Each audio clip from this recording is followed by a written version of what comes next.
Mem, a letra da palavra Maim, que significa água e simboliza a fonte da sabedoria divina da Torá, e que na Kabbalah simboliza o fluxo que vai de Keter a Rohimá, ou seja, da coroa à sabedoria. Existem 13 canais de fluxo e esses canais eles correspondem aos 13 atributos da misericórdia revelados a Moisés lá no Monte Sinai, assim como os 13 princípios da interpretação da Torá.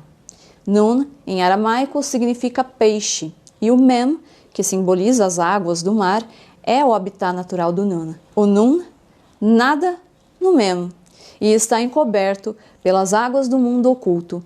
E essas criaturas não possuem autoconsciência, ao contrário dos animais terrestres. Nun equivale a Davi, o rei de Israel, e o herdeiro de Davi é o Mashiach ben Davi. E um dos nomes do Messias, segundo o ensinamento judaico, é Inon, da mesma raiz de Nun. E o destino do Messias, o caído, bem como a sua geração, é assumir o nível do mar na terra.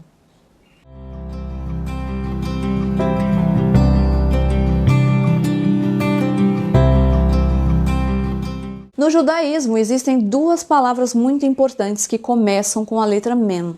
Maim, que significa água, e Malchut, que significa realeza. E são dois conceitos também fundamentais lá no pensamento judaico, né? Essa letra, ela é uma letra muito fluida, tanto no seu significado como em relação ali a outras palavras que estão ligadas à água, né? Um exemplo seria o banho ritual mikveh, que também se inicia com a letra Mem, né? Seria ali um banho, um ritual judaico ali de purificação e renovação. Céu é de Shamaim, né? Que termina com a letra Mem.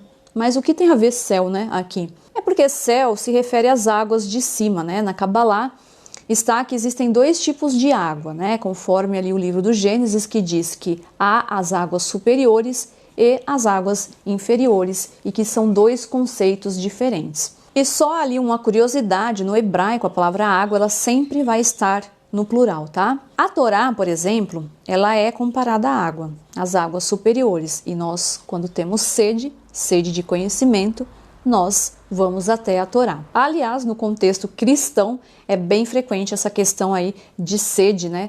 Então, ali quando fala buscar a Cristo, né? Ele que se autoproclamava a água viva, né? Quando ele dizia, eu sou a água viva.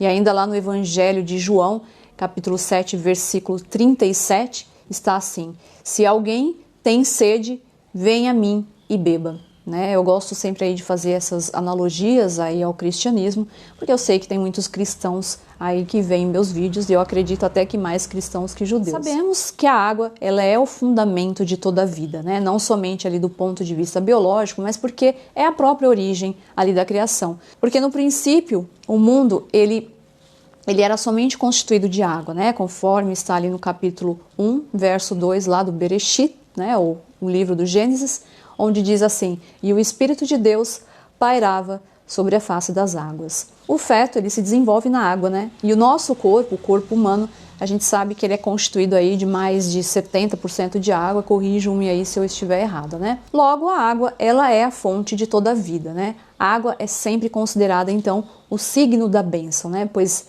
é o que vem de cima, assim como a palavra de Deus, que é comparada ali com a água. Moisés disse que a minha palavra escorra como água.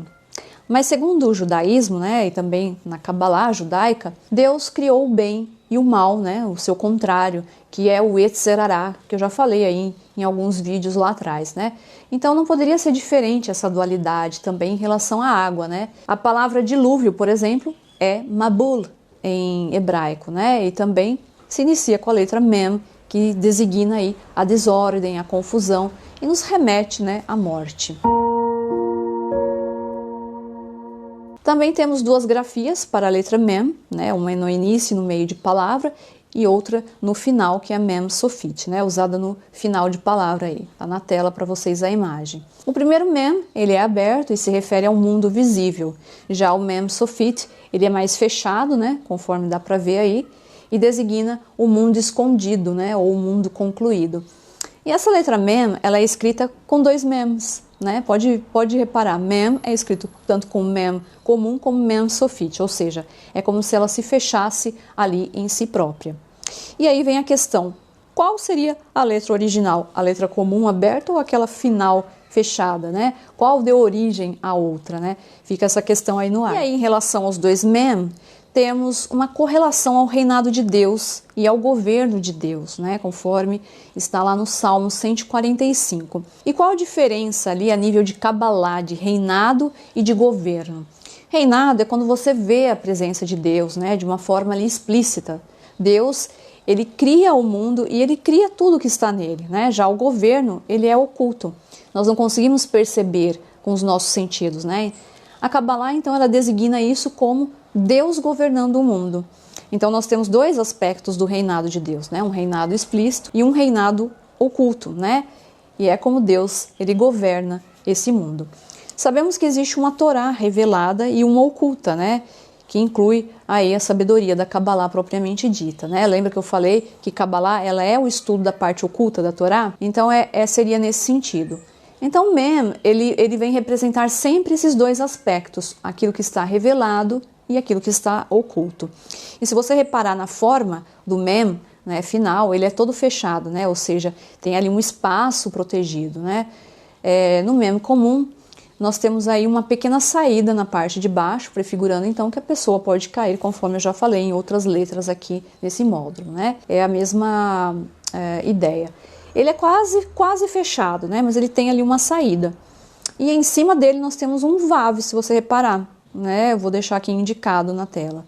O Mem seria então um Vav em cima de um Kaf, né? Poderíamos dizer que seria isso. E se você somar as duas letras, o Kaf e o Vav, nós temos 20 mais 6, que é igual a 26, que é a letra do tetragrama sagrado, que eu já falei em outros vídeos, né?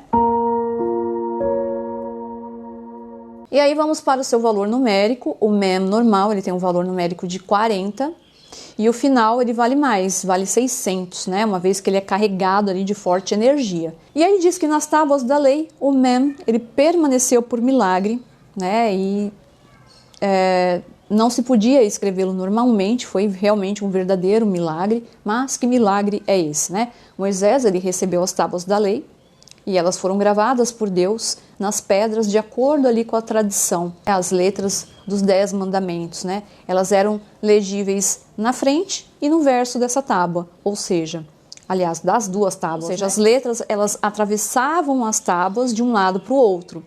E aí considera-se que era impossível, né, para as letras inteiramente redondas, como o Mem, por exemplo, e a letra Samer, que a gente vai estudar no próximo vídeo, né, que elas são fechadinhas, né? Por isso se diz que ali se mantiveram por milagre. Sua numerologia é 40, e se a gente tirar o 0, fica só 4, que é 2 vezes 2, né? Indicando aí, então, uma dicotomia. Mas não somente prefigurando ali o bem e o mal, tá? Mas também para mostrar justamente o que eu acabei de falar, que existem para nós coisas que são reveladas e outras que não, que nos estão ocultas. Quanto à simbologia do número 40, a gente sabe aí que existem diversos eventos aí na Bíblia que estão associados ao número 40 e que duraram 40 dias, né? Um exemplo disso é o próprio dilúvio, né? O profeta Jonas, quando vai a Nínive, e ele diz que mais 40 dias e Nínive seria destruída. O dia da cólera divina, que dura 40 dias, Moisés ficou 40 dias e 40 noites no Monte Sinai, né? Na Kabbalah, consideram-se que uma pessoa, somente aos 40 anos, para alcançar o nível da maturidade e poder entender aí os segredos da Kabbalah. O povo de Israel, né, esteve ali 40 anos no deserto, e olha só, o embrião, né, segundo esse pensamento judaico, ele leva 40 dias para receber a alma, quando ela está ali na barriga da mãe. Então o número 40 ele é um processo que nós passamos, né? 40 é como se fosse um tempo de preparação de algo novo, de uma vida nova, né? E aí a gente não pode deixar de trazer essa correlação com o cristianismo, né? Quando Jesus, ele também ficou 40 dias no deserto, quando ele foi tentado. Existe um dos nomes de Deus, considerado no judaísmo, que começa com essa letra Mem, que é Makom, que significa o lugar. E como vocês podem ver, tanto no começo como no fim, ela possui a letra Mem.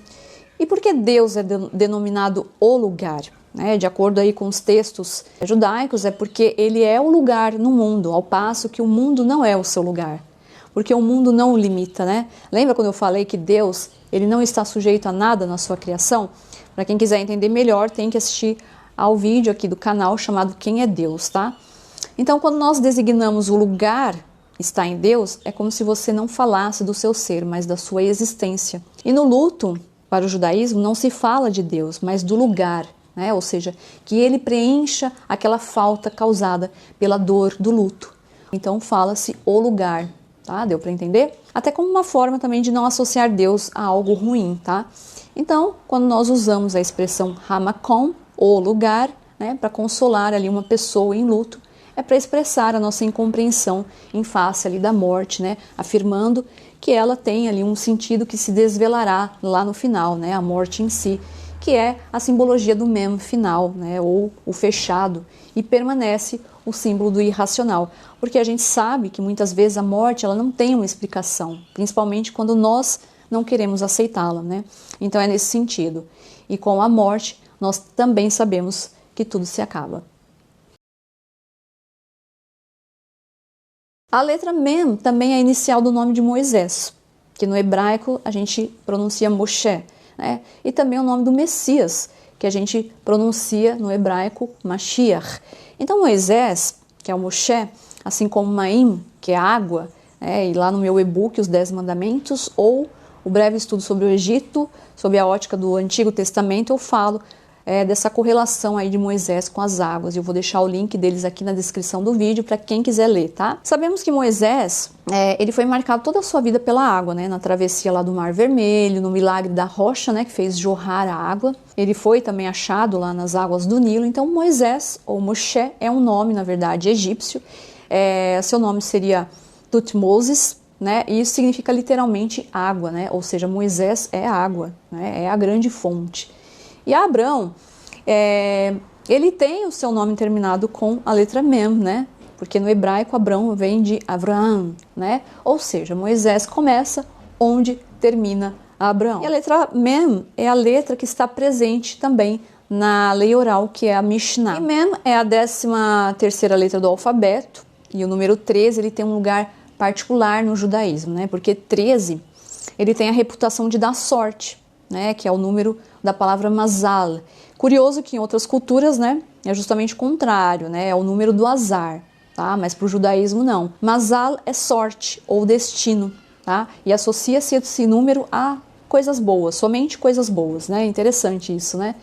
E 13 é o valor numérico da palavra em Errad, né? Eu já fiz essa numerologia, né? Então seria as letras de Errad, que formaria a soma de 1 mais 8 mais 4, que dá 13. E na palavra amor, a Havá, né, que seria a numerologia de 1 mais 5 mais 2 mais 5, que totaliza 13. E só para abrir um parênteses, tá? Letra e número, eles estão intimamente relacionados no judaísmo, como na Kabbalah judaica, tá? E 13 mais 13 é igual a 26, né? E aí, como eu já falei em vários outros vídeos, né, que 26 é o valor numérico aí do tetragrama sagrado. Então 26 e 13 são dois números de ouro no judaísmo, né? 13 designa os 13 atributos da misericórdia de Deus. Na Páscoa, durante o Seder, recita-se uma cantiga no qual aparecem os 13 números, né, de 1 a 13, né? E essa cantiga ela termina com o número que designa as 13 formas do amor divino. 13 também são as medidas da misericórdia divina e as 13 modalidades de interpretação da Torá. Letra Nun. O Nun faz uma alusão a Deus, pois lembra uma pessoa sentada no seu trono. E obviamente que aqui nós estamos falando aí num sentido figurado, tá? É uma das letras da palavra Amém, que forma a frase El Melech Neeman, Deus, o Rei confiável. O maior louvor, né, que nós fazemos a Deus, ser Nun, Neeman, ou ser confiável. Nun nos remete também a Neshama, a alma de uma pessoa, né? E ela estará completamente ereta ali, como o Nun Sofit. Lembrando que Nun também tem duas grafias, né?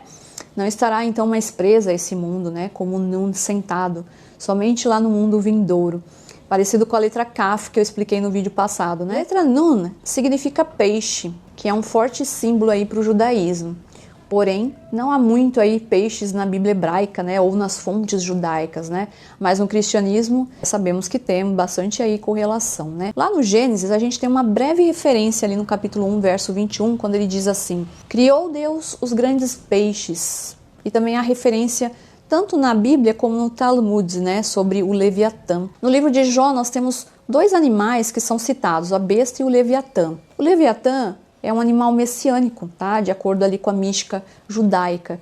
E a carne desse peixe, assim como a carne da besta, serão consumidas pelos justos no final dos tempos. Os peixes são símbolo daquilo que está escondido.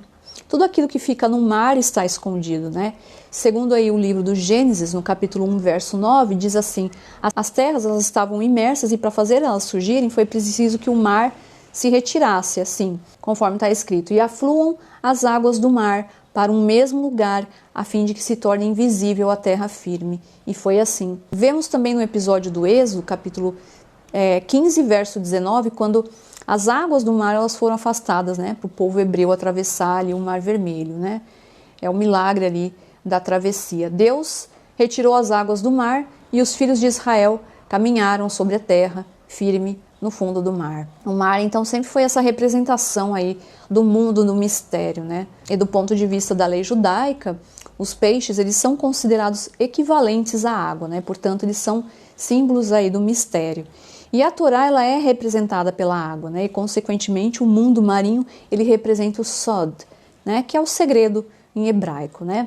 E é por isso que não se aplica o abate ritual, que é o Shertá aos peixes, né? Para quem não sabe, esse é o ritual de abate de animais de acordo com as leis judaicas, né? Porque eles são considerados na sua essência animais puros, embora alguns não sejam puros.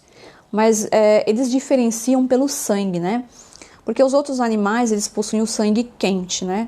E que explica ali a sua violência, certa violência, ao contrário do peixe, que ele tem o sangue frio. Mas, como eu disse, nem todos os animais, eles são puros para o judaísmo. E a Bíblia, ela dedica um capítulo, né, aos animais puros e impuros, lá no livro do Levítico, né, e é considerado ali puro os animais terrestres, que ruminam e têm casco fendido, como vacas, ovelhas, cabras, né? Aves, como galinhas, patos, gansos e perus, né? Sendo que os animais que não obedecerem esses critérios, eles são então proibidos para o consumo, né? E em relação ao peixe, ele deve ter barbatanas e escamas. Já os répteis rastejantes e os crustáceos, né? Os moluscos ali, né? Toda essa classe aí de bichos do mar, eles são considerados impuros, então. Os peixes que são considerados puros estão numa lista aí de peixes kasher, né? Que kasher significa apropriado, tá? Você também pode encontrar como kosher, tá?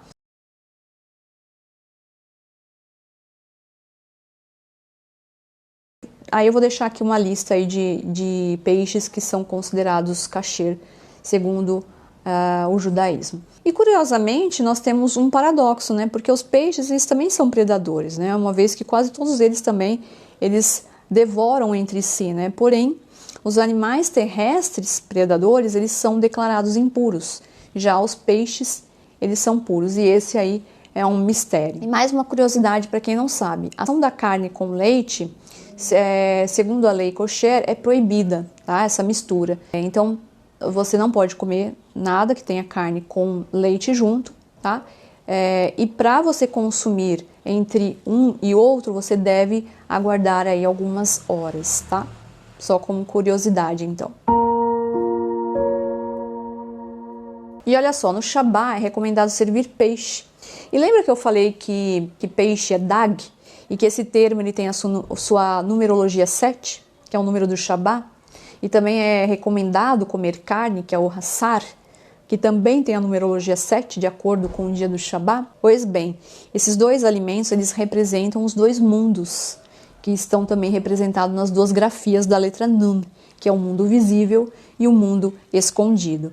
E para quem quer entender essa numerologia dos elementos do Shabá, assista aí os vídeos aqui desse módulo, que eu expliquei toda a numerologia aí dos alimentos do Shabá. E outro aspecto interessante é que o peixe, ele é o símbolo de fecundidade, né? Porque o peixe, ele se multiplica, assim como está lá no Gênesis 48, verso 16, e que ele se multipliquem como peixes sobre a terra. E nenhum outro personagem da Bíblia teve essa relação com a água como teve Moisés, né?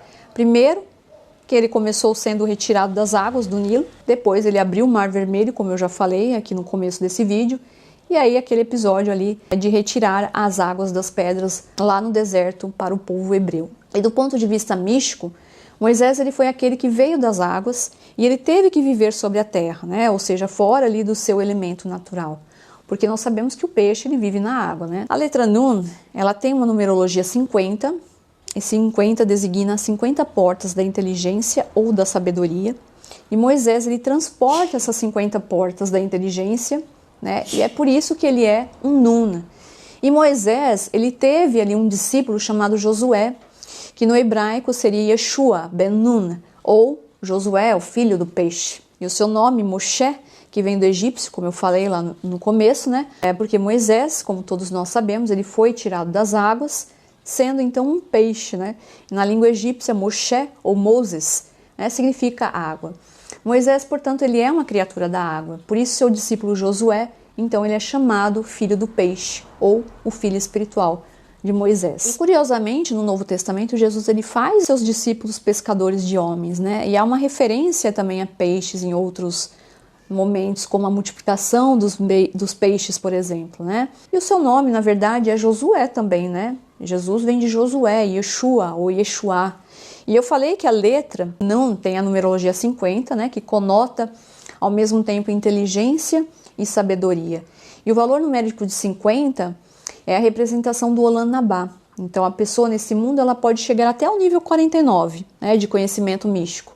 Já o nível 50 de Biná, de entendimento, que é o nível ali de Olam Nabá, aí só consegue chegar ali quando não tem quedas, né, quando não tem quedas espirituais.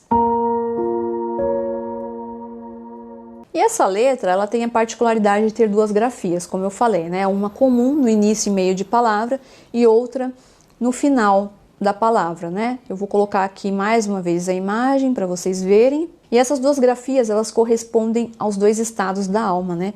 Sendo o Nun comum, denominado o homem curvado, ou seja, o símbolo da humildade, e a grafia final como o homem endireitado, né? Ou seja, o homem que se ergue. Parecido mesmo com a letra Kaf, que eu já falei, né? O Nun comum, ele também representa o rei sentado ali no seu trono. Mas ele também tem uma representação de queda, visto que a inicial ali da sua palavra também vem de Nafal, ou Nefilá, né, que começa com a letra Nun, e significa cair, representando então a queda do homem, né? E o rei Davi, ele não gostou desse verbo Nafal, né? E aí no Salmo 145, essa letra ela foi simplesmente suprimida. Então ela é a única letra que não aparece nesse salmo. E aí cabe aquela indagação, o povo judeu caiu ou não caiu? E aí lá no livro de Amós, capítulo 9, verso 11, está escrito assim: naqueles dias reerguerei a Sucá de Davi, que estava caindo. Sucá, para quem não sabe, é tenda, tá? E o número 50 também tem uma significação profunda para o judaísmo, né? Profunda, pois representa o ano santo, o jubileu, o tempo da liberação, né? O ano do Nun. Conta-se 50 dias entre o Pessach, que é a Páscoa, até o Shavuot, que é a festa de Pentecostes. E curioso que, apesar dessa letra representar a queda, ou seja, o verbo cair, né, a outra letra do alfabeto, a próxima letra, que nós ainda vamos falar aí no vídeo seguinte, Samer, significa exatamente amparar e sustentar. Ou seja, o Samer dá apoio a Nun. A gente vai entender aí adiante essa simbologia. E outro animal também que começa com essa letra é a serpente, a Nahash. E a serpente, ela pertence ali a diversas declinações da letra, né? E ela possui ali um lado sombrio. Na verdade, o lado sombrio do peixe seria a serpente. O próprio Leviatã, né?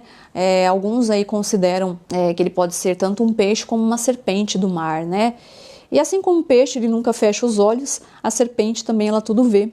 E aí a gente tem uma ambiguidade, né, num sentido místico mesmo da palavra, porque você pode tudo ver e se corromper, ou tudo ver, mas saber perdoar, né, se abster ali da queda.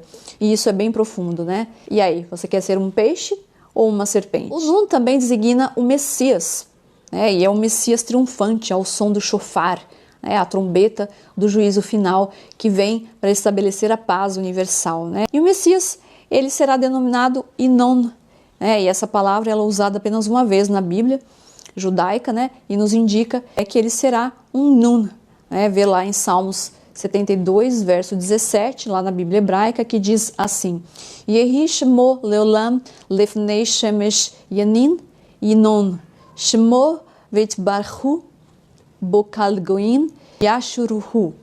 Permaneça seu nome eternamente, continue a sua fama enquanto o sol durar.